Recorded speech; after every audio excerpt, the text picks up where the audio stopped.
पहिलीपासून हिंदीच्या मुद्द्यावर दादा भुसे यांना आम्ही सर्वांची चर्चा करण्याची जबाबदारी दिली आहे। इतर माध्यमातील मुलं पुढे जाऊ नयेत यासाठी मराठीच्या हिताचाच निर्णय घेऊ, मुख्यमंत्री देवेंद्र फडणवीस यांची ग्वाही।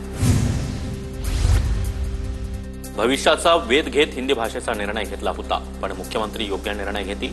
हिंदी भाषा माझ्या प्रतिष्ठेचा विषय नाही, मी साधारण कार्यकर्ता। हिंदीच्या मुद्द्यावरून दादा भुसे यांच्याकडून भूमिका स्पष्ट। मराठीचे वारसदार आहोत म्हणूनच 60 जागा जिंकल्या, प्रताप सरनाईक यांची प्रतिक्रिया।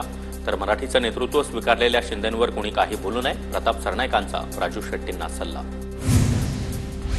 पहिलीपासून हिंदीची आवश्यकता नाही, हिंदी सक्तीबाबत उपमुख्यमंत्री शिंदे दादा भुसे यांच्यासोबत बोलणार। हिंदी भाषेच्या सक्तीवर प्रताप सरनाईकांची भूमिका।